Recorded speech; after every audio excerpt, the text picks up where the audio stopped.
que vous n'en êtes pas, j'en prends acte et je suppose que si un de vos éditeurs a dit le contraire dans la préface d'un de vos livres, c'est par erreur. Mais quand même, ces frères musulmans... Non, il n'a pas dit ça. Non, vous l'avez mal lu. La phrase de Alain Grèche, pour le citer, dit que je suis dans la lignée de la pensée. Ça, c'était...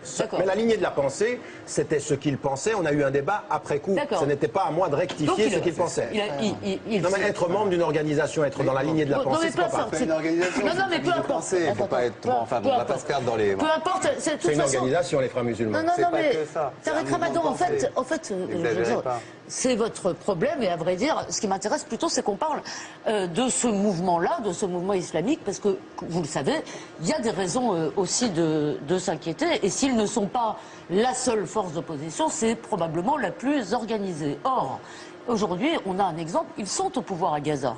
Et Amnesty International dénonce les campagnes d'enlèvement et de meurtre. Un certain nombre d'organisations humanitaires, y compris palestiniennes d'ailleurs, dénoncent l'absence de liberté d'expression. Donc, est-ce que vous souhaitez qu'ils participent au pouvoir, dans un pouvoir futur et démocratique en Égypte? Et est-ce que vous pensez, je veux dire, qu'on aura là un exemple d'un mouvement islamiste qui se comporte démocratiquement, ce qui n'est quand même pas toujours le cas? Non, moi, c'est les termes dans lesquels vous posez le débat qui me pose un problème. C'est-à-dire que vous êtes en train de poser l'opposition aux dictatures en disant ce pourrait être eux et qu'est-ce qu'on les mettrait où dans un régime démocratique?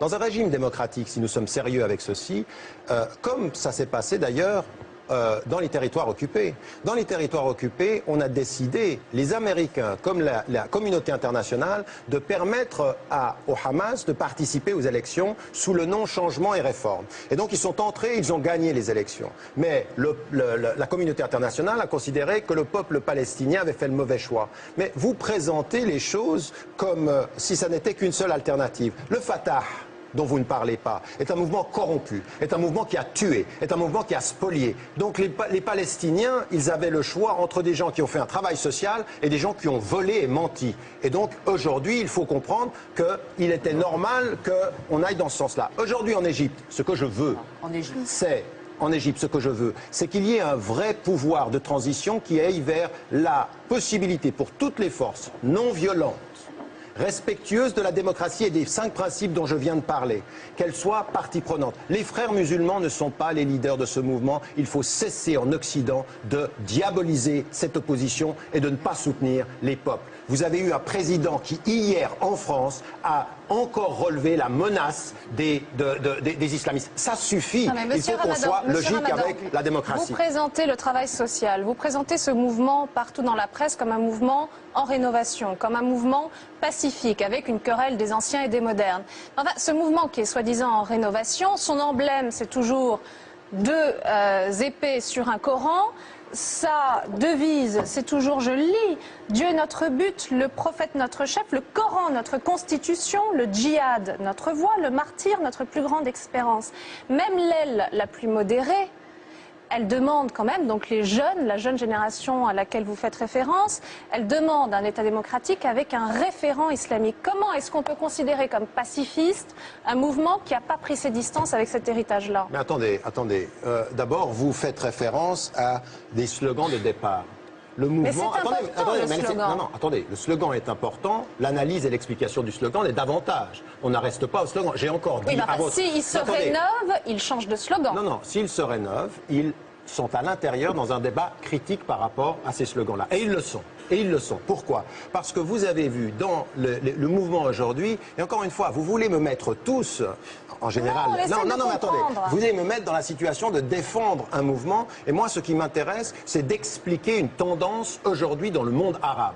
Et le monde arabe, ça n'est pas les frères musulmans. On vous parle des frères musulmans. Mais pourquoi vous parlez que des frères musulmans quand le... Parce que c'est une force force d'opposition, c'est la seule force organisée. Mais c'est pas vrai. C'est la seule force, c'est quand même la première. Ça n'est pas vrai. Ça, c'est un fantasme. C'est pas la seule force organisée. Non, on le laisse répondre. C'est pas du tout la seule force. Ça n'est pas vrai. Il n'y a pas de force organisée. La grande puissance du mouvement populaire en Tunisie et en Égypte, non, attendez, c'est pas ce que je vous demande. J'ai quand même le droit d'expliquer ce que je vois sur le terrain. Vous pouvez me poser des questions tout le temps.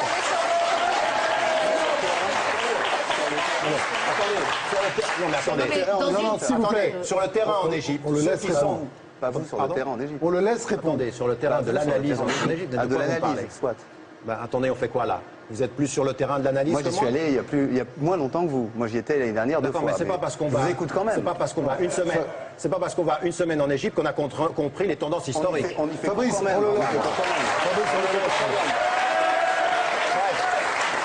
Toujours est-il que ce que je suis en train d'expliquer et que j'aimerais bien qu'on entende ici, c'est que les mouvements qui ont fait la force de ceux qui ont déboulonné Ben Ali et qui ont déboulonné Moubarak ne sont absolument pas les forces islamistes. Et qu'on continue aujourd'hui à présenter le monde arabe comme binaire, soit les dictatures, soit le mouvement islamiste. Maintenant, dans le mouvement islamiste, et là où tout le monde s'est trompé, avant ce qui s'est passé en Turquie, et on doit être critique même par rapport à ce qui se passe en Turquie, mais on a entendu exactement les mêmes discours, des islamistes qui n'évoluent pas. Or, Erdogan, sur les 20 dernières années, a beaucoup plus évolué que vous dans l'analyse que vous faites de ce qu'il est. C'est qui le vous? Alors, attends, point de vue de Jean-Christophe Ruffin. Jean-Christophe Ruffin, diplomate, écrivain, journaliste, enfin il connaît tous ces sujets comme ça. Moi je ne vais pas voler au secours de Tariq Ramadan, il se défend bien tout seul, mais je suis assez d'accord avec lui quand il dit que cette révolution est une révolution diverse, pour le moment. Elle est diverse et l'enjeu c'est qu'elle le reste, on est bien d'accord. C'est-à-dire que tout le monde puisse s'exprimer. Là où je me méfie un petit peu, si vous voulez, c'est sur la question des principes et de la démocratie concrète. Parce que les principes, tout le monde est d'accord. Mais la démocratie, c'est pas l'Occident qui l'impose. La démocratie, elle vaut pour tout le monde. Et je veux dire, il y a des structures démocratiques où il n'y a pas. Et moi, je mets ça en parallèle avec ce qui se passe en Iran. En Iran, aujourd'hui, les Iraniens sont muselés. Les Iraniens ont été écrasés l'année dernière, ils continuent à être torturés, à être mis dans des geôles, etc., parce qu'ils demandent la démocratie. Et on nous dit, finalement, en ce moment, les Iraniens prennent position en disant cette révolution est une révolution islamique. On voit un renouveau islamique, etc. Monsieur Ramadan, vous qui faites une émission sur la télé publique iranienne, Presse Télé, vous qui n'avez jamais dénoncé ce qui s'est passé en Iran l'année dernière. Vous avez fait votre émission sur cette télé iranienne, en anglais certes, sans jamais le dénoncer. Est-ce que vous considérez, oui ou non, que le modèle iranien est un modèle démocratique? Alors, monsieur Ruffin, c'est gentil de venir, ou tenter de venir un peu à mon secours au début pour finir sur une chute qui montre que vous ne suivez absolument pas ce que je dis.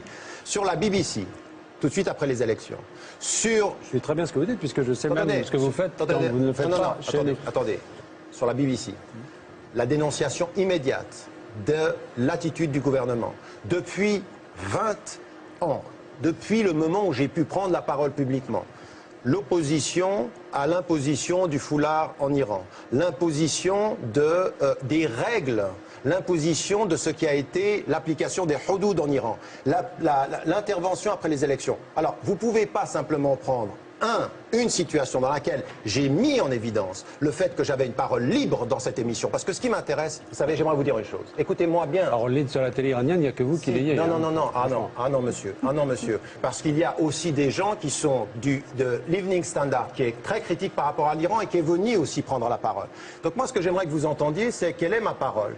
Quelqu'un qui est un sunnite, d'accord, qui intervient et qui aujourd'hui prend une position pour essayer de ne pas tomber dans la rupture entre chiites et sunnites dans le monde arabe et dans le monde musulman. C'est ça qui m'intéresse. Mais ma position sur l'Iran, je suis désolé, au moment de l'affaire Rushdie, l'une des voix qui s'est élevée depuis Genève pour dire que c'était inadmissible et scandaleux, c'était quand même la mienne, vous ne l'avez pas entendu. Donc de dire vous n'avez jamais pris position, c'est encore une surdité à certains types de propos que je tiens. Maintenant, permettez-moi de dire une chose.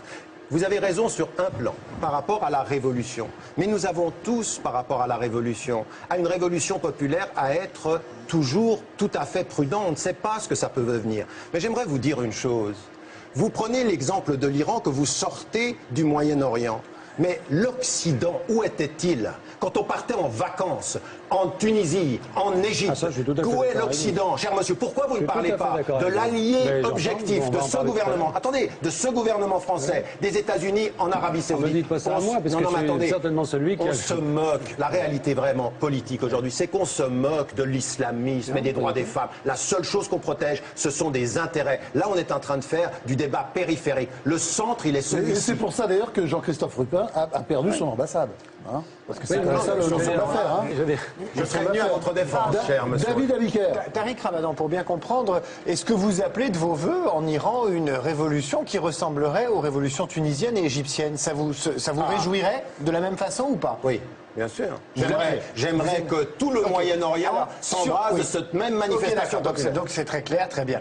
La deuxième chose, c'est que finalement, dans tout ce que vous avez écrit les 15 derniers jours, vous avez détourné l'élan démocratique égyptien et tunisien pour le retourner à chaque fois contre l'Occident.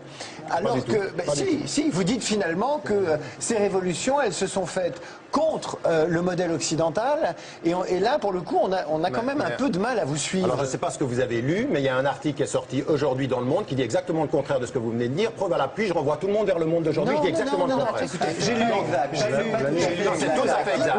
Quand on lit votre blog, non, sincèrement, d'ailleurs, ça m'a un peu amusé. Quand on lit votre blog, on a le sentiment que Ben Ali au pouvoir, c'est la faute de l'Occident. Bien sûr. Ben Ali est renversé, il est exfiltré de Tunisie, c'est encore la faute de l'Occident. Attendez. Il y a une agitation en Égypte, c'est la faute de l'Occident. Il y a l'Iran, il se passe quelque chose, c'est toujours la faute de l'Occident. Je suis désolé. Donc à la fin, on finit par se demander, Tariq Ramadan, si vous-même, vous n'êtes pas une sorte de coup de l'Occident.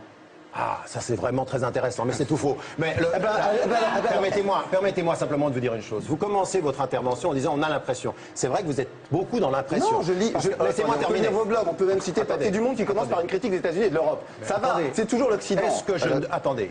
Si je vous commence l'article.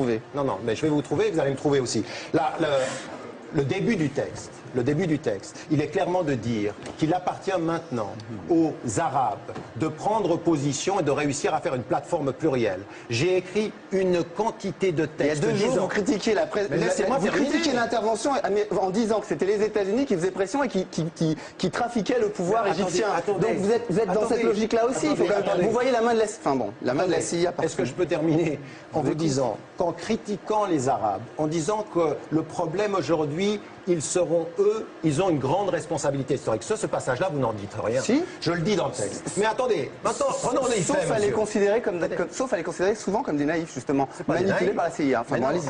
J'ai jamais dit qu'ils étaient manipulés dans la CIA, et d'ailleurs, dans aucun des articles que je viens de sortir, il y a la CIA. Il n'y a eu qu'une fois la CIA.